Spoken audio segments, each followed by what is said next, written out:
É verdade. Ô, Renato, mas voltando a falar do Flamengo, você estava falando sobre a questão do jogo com o Grêmio, você deu muita chance. Eu percebi uma coisa, acho que por escolha do Sampaoli, ele acabou fazendo uma escolha por um meio-campo mais técnico, Sim, mas sim, deu a impressão de que perdeu marcação, né? Sem o Thiago sim, Maia, né? Perdeu sim. proteção ali na frente, mais vigor de dividida. Teve muita jogada de tabela pelo meio do Soares com Bitelo, com Cristaldo, até os Uhum, volantes chegando na frente, aquele Vilha Sante apareceu muito, né? Chutando de fora da área, uhum. chutou na trave e tal. Então, acabou sendo uma escolha que teve seus efeitos colaterais, né? Quer dizer, saiu o Thiago Maia, o meio-campo ficou técnico, teve muita qualidade também para criar, mas acabou perdendo um pouquinho de marcação, né? Certamente, certamente. Foi exatamente isso que aconteceu. Eu acho até que é uma escolha válida para determinados jogos.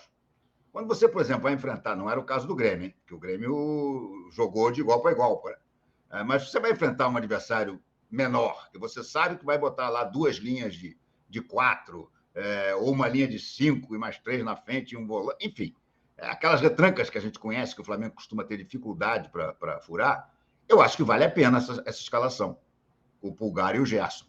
Aí acho que faz sentido. Mas contra um time grande como o Grêmio, deu certo, no final deu certo, mas a gente viu que flertou muito com o desastre, né?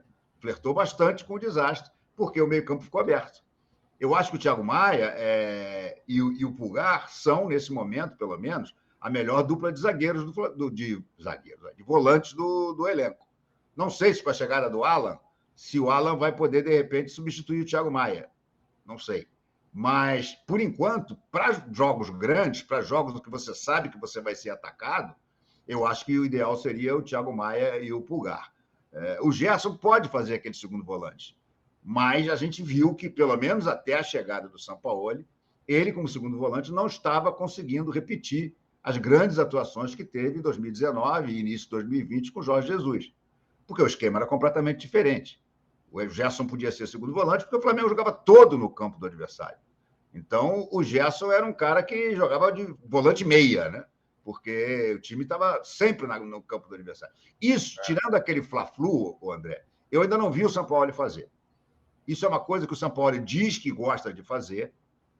Não vou nem entrar aqui no detalhe posicional. Ele diz que ele gosta de jogar pressionando a saída de bola e no campo do adversário. Isso aí, independente de ser posicional ou funcional, era a mesma estratégia do Jorge Jesus. Concorda comigo?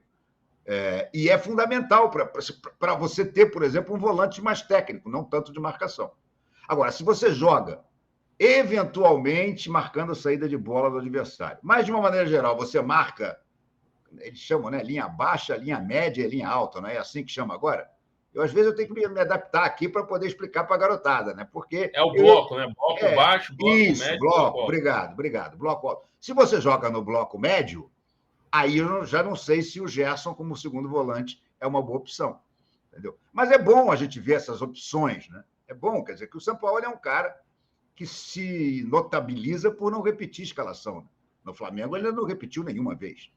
Mas isso aí Mas pode ele ser tem mantido uma base, né? Tem a mantido uma base, base. sim, O concordo com Wesley, você. Fabrício Sim, Bruno, Léo sim, Pereira, Ayrton Lucas. Tem concordo com mantido. você. A base, sim. Mas eu acho saudável, falando francamente, eu acho saudável que o treinador tenha opções, inclusive de escalação. Não vejo problema nenhum, não. Ah, vou jogar contra um time que eu preciso de um ponta bem aberto.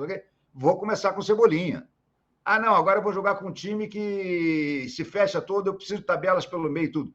Tiro o Cebolinha, jogo com Gabigol e Pedro. Enfim, eu acho bom você ter essas opções. Eu só acho que você vai precisar escolher, fazer as opções certas, né? Você não pode errar. Eu acho que contra o Grêmio, ele correu muito risco. Correu muito risco. É aquela velha frase, né, que a gente gosta de usar aqui: teve mais sorte que juízo. Porque É verdade. ele, na verdade, Ali foi a prova de que a fase tinha virado, né? O Aham. jogo com o Grêmio foi a prova de que a fase virou. Se pega ali há uns 2, 3 meses, era 4-1 Grêmio. Que Verdade. a chance do Flamengo, o chute do Pedro pegava na trave, É né? verdade, é verdade. E as bolas do Grêmio entrariam, né? É verdade. Então a prova de que a fase virou, né? A gente tem um superchat aqui, Renato. Acho que é para você. Diga. Não, obrigado aí, Wallace Medeiros. não pegaram Renato Augusto para pegar Vidal. Renato Augusto, sem ter a obrigação de carregar o time nas costas, seria muito útil. Já Vidal... Fala aí do Vidal, Renato. Não, eu vou falar do Renato Augusto primeiro. Eu defendia muito. Vamos lembrar, Renato Augusto voltou e foi treinar no Flamengo. Lembra disso? Chegou a ter um período de treinos no Flamengo. E o Flamengo disse para ele que não queria. O Renato Augusto era um jogador que seria espetacular no Flamengo. Infelizmente, eu acho que ele não pode mais ser espetacular, embora tecnicamente ele seja, porque a questão física dele é seríssima.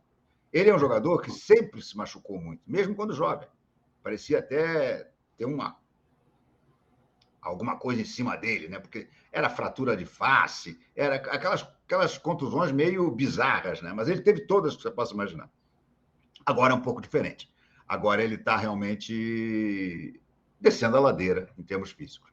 Inclusive, essa coisa da panturrilha, nós já conversamos aqui várias vezes, é típica de jogador cujo corpo não aguenta mais. Vou repetir o que eu sempre falo. O que fez o Zico encerrar de vez a carreira não foi o joelho, foi a panturrilha. O que fez Renato Gaúcho encerrar a carreira foi a panturrilha. Isso aí é batata. Jogador com muita idade, a panturrilha abre o bico. E a dele está abrindo. Agora, se você me perguntar entre Renato Augusto e Vidal, Renato Augusto a vida inteira. A vida inteira. Porque o Vidal não se machuca, o que é ruim, porque ele é de predisposição. Seria melhor que o Vidal tivesse o problema físico do Renato Augusto. Gente, vamos falar sério. O Vidal, ele hoje em dia está numa fase que o que ele quer é botar título no currículo. Ele botou com o Flamengo. Ele botou campeão da Copa do Brasil e campeão da Libertadores. Isso é inegável. Mas quais foram realmente as contribuições que Arturo Vidal deu para esses 2 títulos? 3 gols e 2 assistências nesse tempo todo. Nada, rigorosamente nada. E o Renato Augusto, bem ou mal, passando muito tempo no estaleiro e tudo, quando ele joga, ele entrega excelência. Enquanto ele está em campo, ele entrega excelência. Então, claro que, óbvio, agora é mais fácil ainda falar, né? Depois que a gente viu que o Vidal era um blefe. O Vidal era só uma jogada de marketing. Num primeiro momento, eu até acho, poxa, o Vidal foi um jogadoraço, no futebol sul-americano, talvez ainda faça espuma. Mas não fez. A verdade é que não fez. E o Renato Augusto teria ajudado muito em determinadas situações, principalmente quando não se tivesse o Arrascaeta. Mas, infelizmente, hoje em dia, nenhum dos dois é solução. O que eu estou rezando, André, é para que o Colo-Colo se classifique na Libertadores. Está num grupo complicado, está em último lugar, mas o grupo está apertadinho, né? Porque se o Colo-Colo se classificar na Libertadores, ele vem buscar o Vidal no meio do ano. Pô, isso seria um reforço espetacular para o